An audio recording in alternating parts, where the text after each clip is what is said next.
DNA tests have become something of a trend over the last decade or so, with many of us scrambling to trace our lineage back as far as we can. What we find on the other end of our genetic scavenger hunt may not always be what we expect though.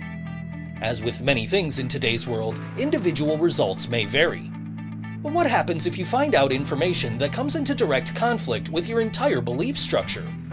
I'm Think So Joe. This is Things You Might Not Know, and in this video, I'm going to tell you about the white supremacist that got owned by his own genetics.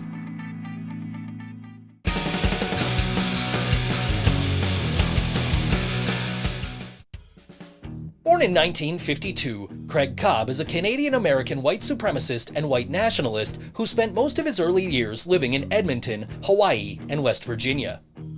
He would move to the Eastern European country of Estonia in 2005, and even though Cobb was already a known white supremacist at this point, this is where things really start to kick off.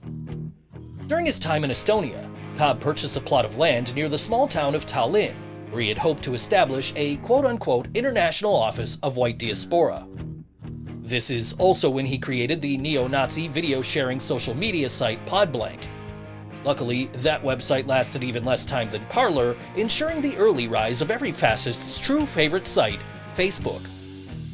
The Estonian government eventually took notice of Craig Cobb after he was dubbed the leader of the Estonian neo-Nazi movement.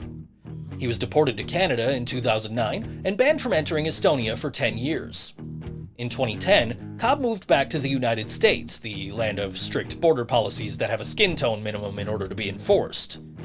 After feuding with other neo-Nazis in Montana, Cobb bought a home in Leith, North Dakota in 2012. By August of 2013, he had purchased 13 separate plots of land in the town with the explicit intention of creating a white supremacist community that he hoped would eventually attract other similar-minded chuds. Initially, his hope was realized as other prominent American white nationalists began also purchasing land or stayed in Leith for extended periods of time. This, of course, attracted the attention of the Anti-Racist Action Network, whose members and supporters also started arriving in town to protest.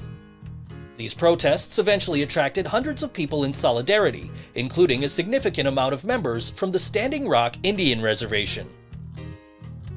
As a reaction to Craig Cobb and those he attracted, the local government agencies in Grant County, North Dakota did what government agencies are best at: buried him under mountains of citations and bureaucracy.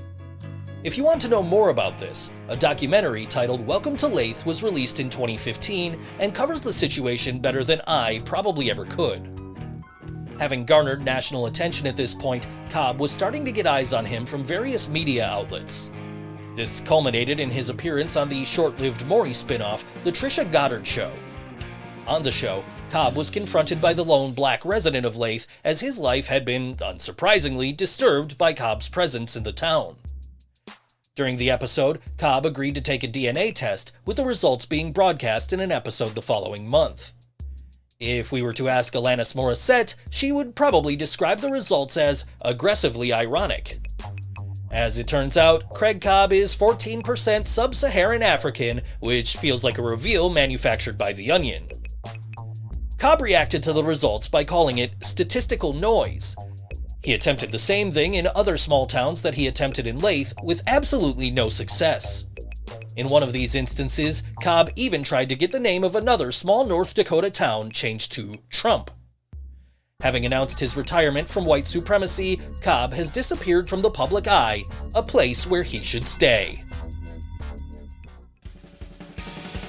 Hey everybody, thank you so much for watching Things You Might Not Know. If you enjoyed today's video, please leave a like and a comment down below. Subscribe to the channel if you haven't already, and hit that bell icon so you get notified every time I post a new video. You can follow me on Facebook, Twitter, and Instagram, and you can see a playlist of Things You Might Not Know videos over here. Thanks again for watching, and I'll see you next time.